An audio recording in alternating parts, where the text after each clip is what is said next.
Welcome to the NewsX World Explainer series. I'm Asuma Kataka. Today we're tackling a question creating buzz. Why is US President Donald Trump moving closer to Pakistan? And what exactly is going on between Washington and Islamabad? Let's break this down carefully.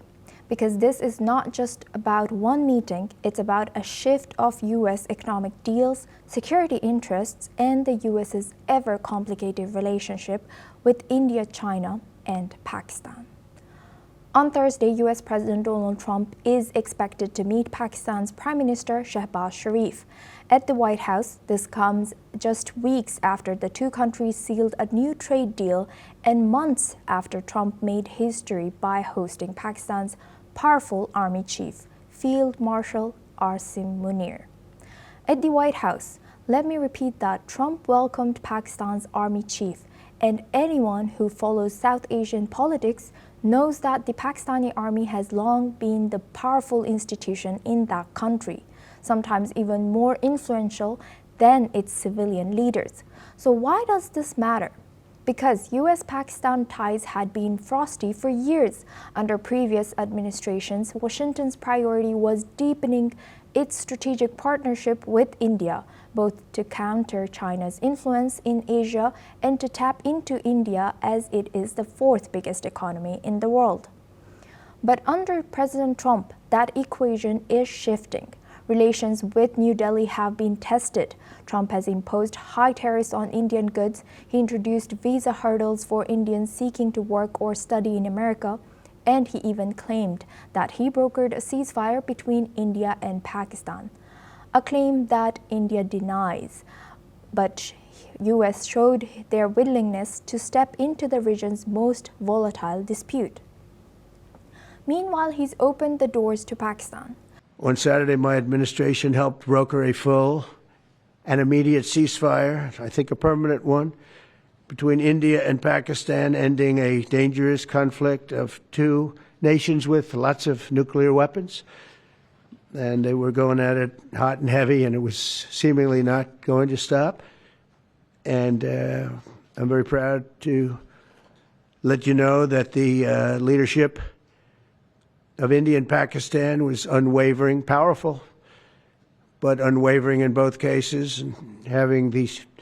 They really were, from the standpoint of having the strength and the wisdom and fortitude to fully know and to understand the gravity of the situation.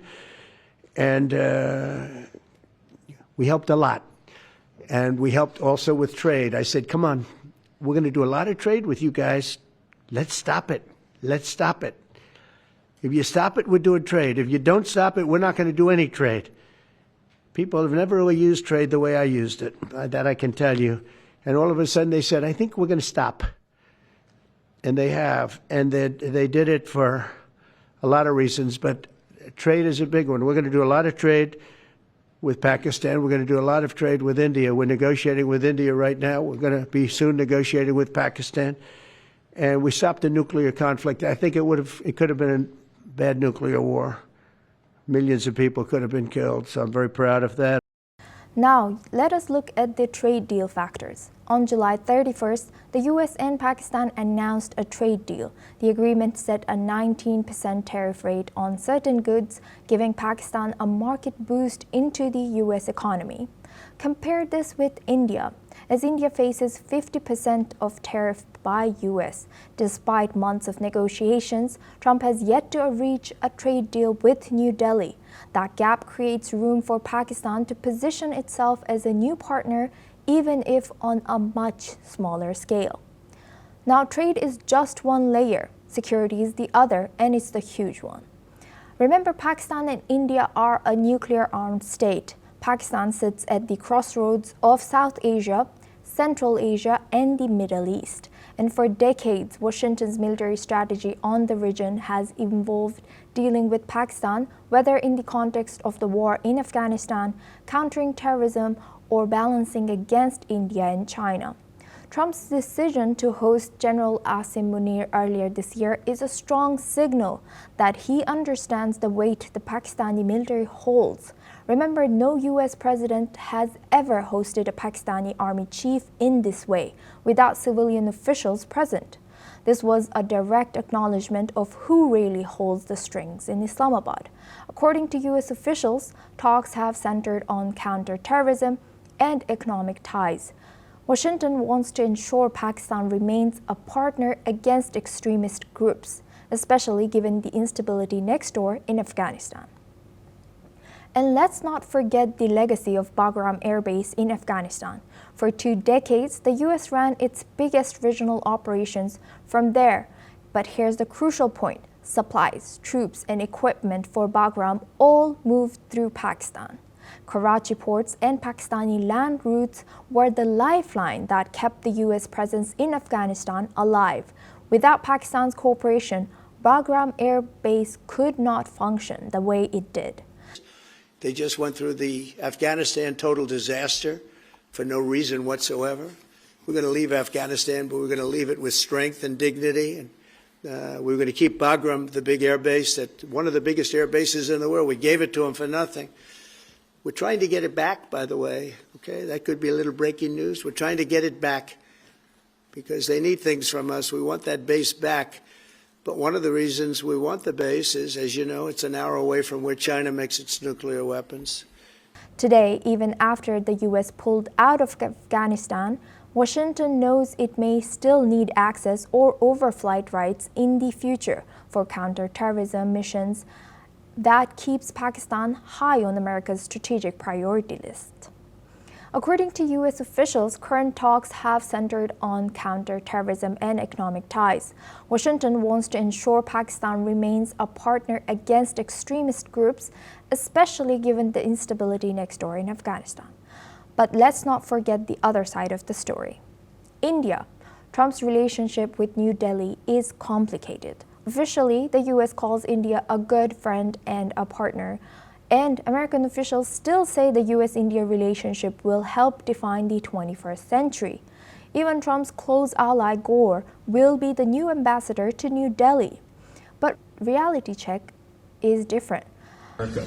What this proclamation will do is raise the fee that companies pay to sponsor H-1B applicants to $100,000. This will ensure that the people they're bringing in are actually very highly skilled and that they're not replaceable by American workers. So it'll protect American workers, but ensure that companies have a pathway to hire truly extraordinary people and bring them to the United States. Tensions have been growing between them. Higher tariffs from the U.S. have hurt Indian exporters. Visa restrictions have angered India's huge middle class. And Trump's claims about his role in brokering peace between India and Pakistan this year have been seen as questionable at best and interfering at worst. दुनिया के किसी भी नेता ने भारत के operation रोकने के लिए नहीं कहा. All of this has pushed India to quietly recalibrate its relationship with China, not exactly what Washington wanted or maybe expected.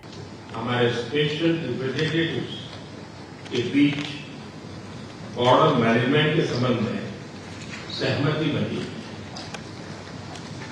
Kailash Mansarovar यात्रा फिर से शुरू की. दोनों देशों के बीच डायरेक्ट फ्लाइट भी फिर से शुरू की जा रही है. हमारे सहयोग से दोनों देशों के 2.8 बिलियन लोगों के हित जुड़े हुए हैं. इससे पूरी मानवता के कल्याण का मार्ग भी प्रशस्त होगा. परस्पर विश्वास, सम्मान और संवेदनशीलता के आधार पर हम अपने संबंधों को आगे बढ़ाने के लिए प्रतिबद्ध हैं. Here's another twist. Pakistan has gone so far as to back Trump for the Nobel Peace Prize that President Trump openly is eyeing on, praising his role in de-escalating tensions between India and Pakistan. Now, whether or not that's a realistic bid, it shows Islamabad is invested in flattering Trump and deepening this newfound warmth. And this is not happening in vacuum.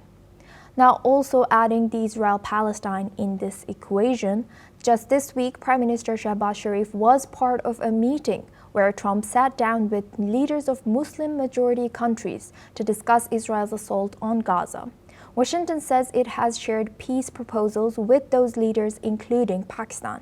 This matters because Islamabad has long stood with the Palestinian cause, so even as Pakistan pushes closer to the U.S., it is criticizing America's close ally Israel. That creates a complex triangle, but one that Trump seems willing to navigate in his own style. Now let's step back. Again, why is the Trump administration taking this approach? A senior State Department official has put it plainly this week. He has said that we're working through a number of issues when it comes to counterterrorism, when it comes to economic and trade ties. The president remains focused on advancing U.S. interests in the region, and that includes engaging with Pakistan. Translation of his dialogue would be, Washington sees Pakistan as a key player in the region that they cannot ignore. Now you might be asking, what about the Quad, the strategic grouping of the US, India, Japan, and Australia? US officials say plans for a Quad summit are still moving ahead, likely early next year. But notice the timing. Even as Washington pushes that alliance, it is re-engaging with Pakistan. So this is not an either-or, it's a delicate balance. Why this matters? This story is about more than a White House meeting.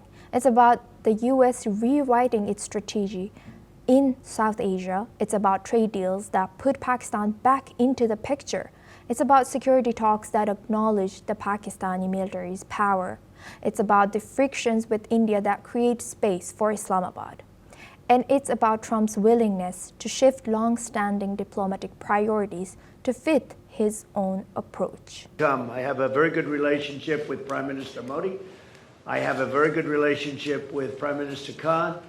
And if at any time they say, you know, we have some points that we think we can maybe iron out, I think I'd be an extremely good arbitrator. I've done it before, believe it or not, and I've never failed as an arbitrator. I've been asked to arbitrate disputes, pretty big ones from friends, and I've done it in a good, successful fashion. If I can be of help, you know that. If I can be of help, let me know. But you'd have to have the assent also from the other side.